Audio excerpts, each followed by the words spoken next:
I'm gonna apologize in advance for the way I look because it's early in the morning and I'm tired.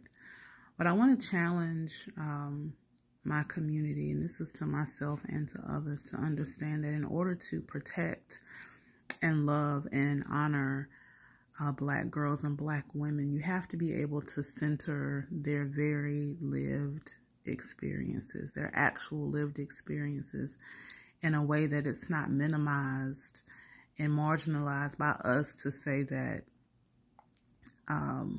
yeah, we know that happens to you too, but it's secondary to all the other things that are going on. Because if you can't support Black girls and Black women in saying it's okay to take care of you first, or acknowledging that we experience racism as well as sexism, because we can't cleave apart our Blackness and our womanhood from our bodies and our identities every day that we wake up in this place, in this world, trying to navigate it, then you can support me in a healthy way, because you're acknowledging that I'm experiencing the same thing that you're experiencing in a different way, but I'm also dealing with these other things that are related to my sex and my gender that you don't have to encounter. So this rhetoric of being the backbone,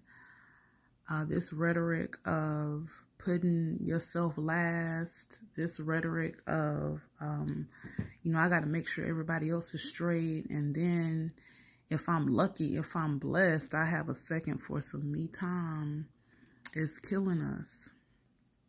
And when I say us, I don't just mean Black women in terms of our physical health and our mental health outcomes, because yes, that's true, but it's also killing us in terms of our family units and in our communities, because I can't best support, love, and take care of you if I am neglecting myself. Right? It becomes this intergenerational transmission of not just pain and trauma, but also sickness, weariness, hostility, resentment. And we have to allow the space for others to heal in their own terms, but also know that healing doesn't always come with directives. It doesn't always come with knowing the way out.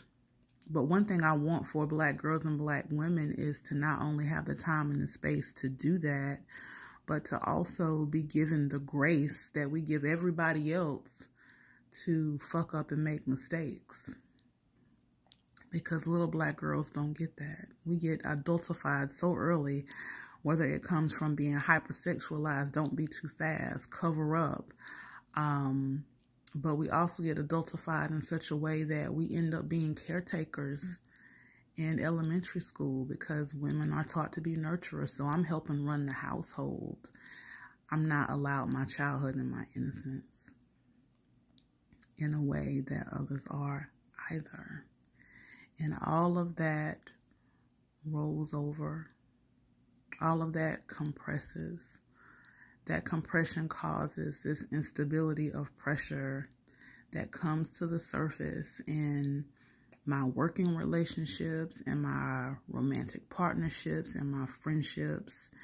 And it manifests itself in my physical and mental health. And we got to do better by us. We got to do better by little Black girls and Black women and let them be. So I'm going to always say, be her peace. Because our role is so critical, is so integral, has been so important to the survival of our community, that I promise you, if you are her peace, everything else will work out. Because we're going to do what we do, because that's what Black women do. All right, y'all have a terrific Friday. I'm aware that I'm ashy and my face is dry, but I needed to share this moment with you all today. Now, I'm back to this dissertation per usual. All right. Love you.